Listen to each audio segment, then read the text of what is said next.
Hello，大家好，歡迎大家嚟到 A 仔追星 YouTube Channel，我係 A 仔。呢條片咧，我同大家講講呢一個嘅中年好聲音嘅人生之歌下半場啦。歌單啊出咗嚟啦，TVB 亦都出咗幾篇嘅新聞稿啦，咁同大家去睇睇下半場嘅狀況啊，究竟又如何呢？係嘛？上半場都好激烈下，我哋見到啦，好多人挑戰呢一個嘅進取之路啦，亦都唔成功啦，好似許美琪嗰啲唔成功啦。咁跟住係嘛，平實之路嘅又要去玩排位啦。咁所以其實都係大家嘅一個選擇嚟嘅。我哋先同大家睇睇啦，下半場嘅歌單係點樣樣咧？係邊幾首歌曲咧？邊個歌手唱邊首歌曲咧？先睇睇啊！佢TVB 新聞稿講延續上半場啊，背後嘅故事啦，大量嘅洋葱位啊，下半場啊引爆全場嘅淚腺啊！哇，咁犀利啊！我哋睇睇啦，究竟點樣引爆全場嘅淚腺呢？上半場嘅話咧，我就係俾阿許美琪嗰度感動咗啦。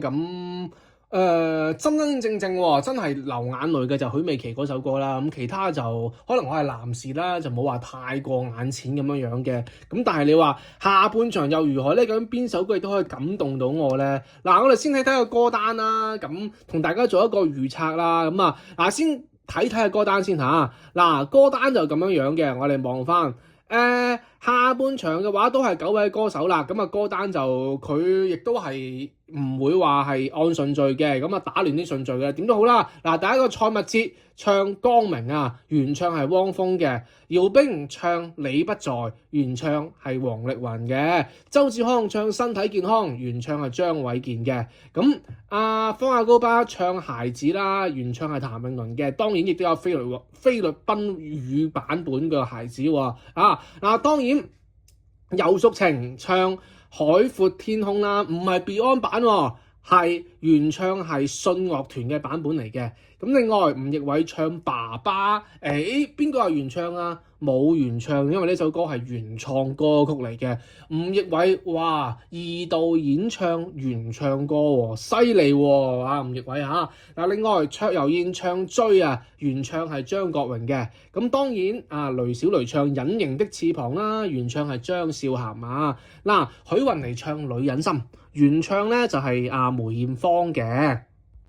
我哋又同大家睇睇啦，估下啦，究竟其實佢哋會點樣揀咧？係嘛？O 唔 OK 咧？因為我始終睇咗 TVB 嘅娛樂新聞台咧，有啲片段啦。喂，蔡密哲唱光明都 OK 喎，爆得到喎，我覺得。其實我覺得一路啲咁多嘅 MVP 啦，其實就基本上唔會有太大嘅問題會淘汰佢哋㗎啦。即係蔡密哲啊、吳亦偉啊，同埋就係游淑晴啊，基本上都係即係唔係佢哋輪次嚟嘅，入決賽嘅啦，基本上咁，所以其實一直 keep 住佢個水準咯。蔡密哲就我覺得佢會揀進取之路喎。如果我自己個感覺嘅話啦，可能會揀進取之路啊，因為佢始終 MVP 啦，成績一直都咁好啦，89分啫喎。你只要超過你只要89分或以上嘅情況下啦，就可以順利晉級嘅咯，唔需要同人玩排位嘅咯。我覺得在於蔡密哲嘅自信啦，佢會揀進取之路嘅，再加上佢既往嘅往績啦，都好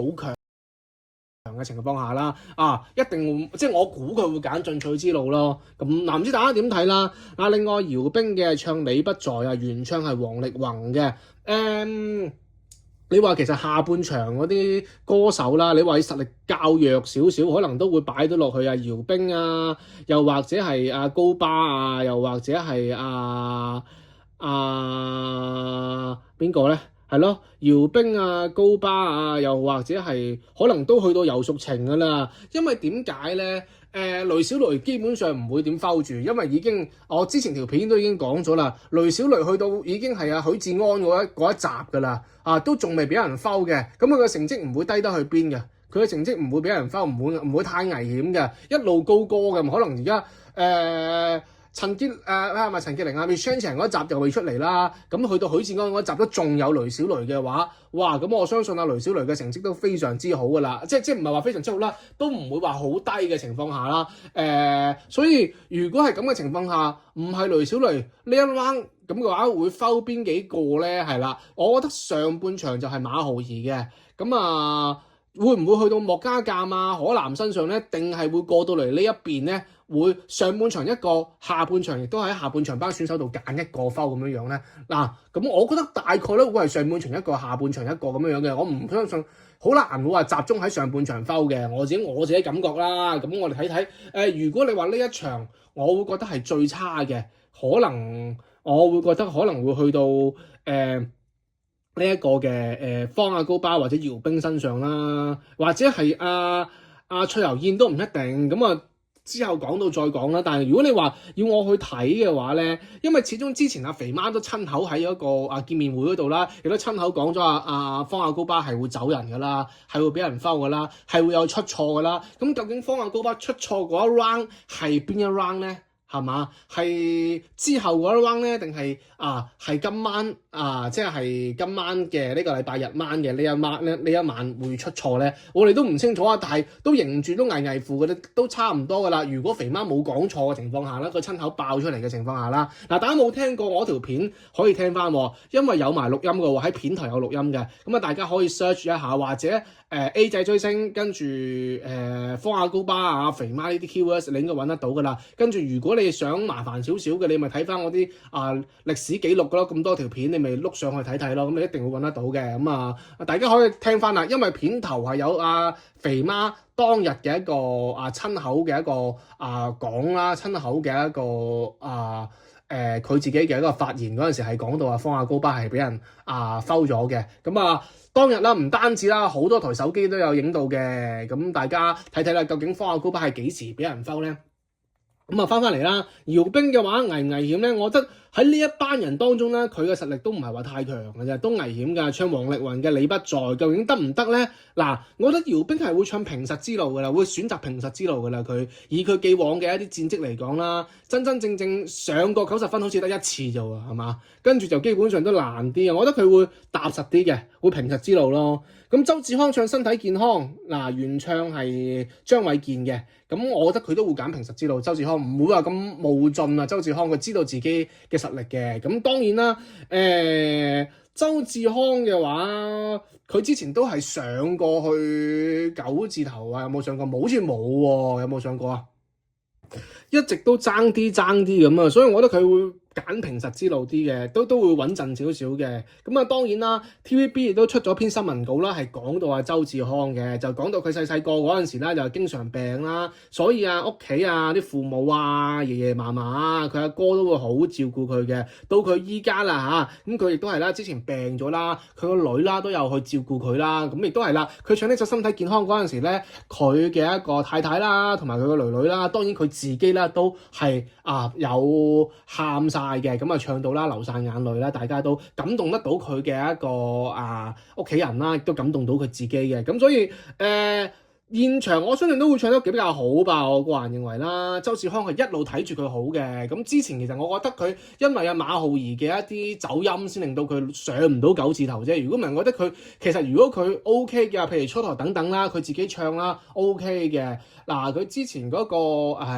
命硬咧，佢自己唱，我覺得都可以有機會衝到9字頭嘅。我自己個人感覺啦，唔知大家點睇啦？睇住佢爬緊上去嘅，咁我覺得但係佢會揀平實之路咯。咁我好期待下半場周志康如果呢一場可以上到9字頭就真係勁啦嚇！希望佢可以上得到啦。咁另外我會覺得方亞高巴佢都係平實之路多啦，係啦。近期嗰啲方亞高巴啲成績都麻麻地，佢同許宏尼唱都輸咗俾莫家淦同埋雷小雷係嘛之前咁都危乎嘅，我覺得佢會揀平實之路咯。咁當然啦，加上肥媽嗰個分享啦，都大爆佢呢個係俾人淘汰咗啦。所以我都係覺得唔知係呢場定下一場啦，但係都會感覺好似呢一場都危乎嘅。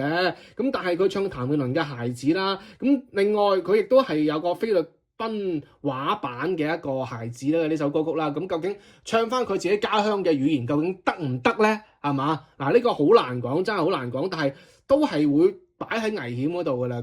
我個人認為啦，我相信肥媽講嘅係講漏咗嘴，上次係絕對係講漏咗嘅，因為我覺得係當時係即係我之前條片都有講啦，我覺得肥媽當時係你知一個70歲嘅老人家係嘛，記咁多 round 嘅一個賽程啦，其實佢唔知道而家去到邊一 round 嘅，佢都唔醒起邊一 round 淘汰邊個噶啦，咁可能就將近就覺得可能方亞高巴都係俾人淘汰咗嘅，即係可能都係呢一集俾人淘汰啦。如果唔係會挨得咁近，肥媽都唔會記錯啦。咁我相信係啦，我相信可能都係。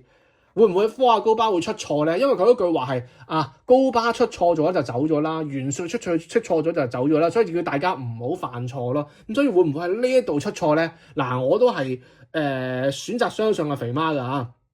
嗱，咁佢都危險嘅。嗱，另外游淑晴唱海闊天空喎，唔係 Beyond 喎，係信樂團喎。信樂團嘅話係內地嘅一隊樂團係嘛？內地同台灣我唔記得咗啦嚇。咁但係呢首歌曲我聽過㗎，因為之前我都以為 Beyond 嘅，特登去聽原來信樂團嘅。咁普通話嘅咯，咁但係就游淑晴就以佢嘅實力嚟講咧，佢都係挑戰自己㗎啦，佢都係進取之路㗎啦，都唔使講啊。游淑晴，除非佢真係想同人玩排位嘅啫，佢玩排位佢贏硬㗎，佢都係9字頭以上㗎啦，例牌都咁，我覺得佢就唔會話咁樣嘅同人哋玩排位啦，自己就戰勝自己算啦。我覺得佢可能就係揀呢一個，我估佢啦係揀呢個進取之路嘅。咁吳亦偉就唱原創歌喎，第二次出原創歌喎，第一次出原創歌攞 MVP 喎，第二次出原創歌究竟有冇機會再有突破咧？但係TVB 亦都有出新聞稿喎，係專門講吳亦偉嘅喎，亦都講到佢嘅爸爸啦，分享到，因為呢首歌就叫爸爸，佢就分享佢爸爸啦。之前又中風啦，又本來想寫首歌俾爸爸嘅，咁結果啦即係亦都未有機會或者係喺爸爸面前唱啦，或者唔敢喺爸爸面前唱啦。今次亦都借住呢個機會去唱出嚟啦嚇。咁亦都係啦，吳亦偉唱呢首歌嗰陣時咧，新聞稿就講肥媽、海兒同埋就係谷婭溦都同時爆喊嘅，連周國峰啦都咬緊嘴唇啊，冷血嘅周國峰都咬緊嘴唇嘅。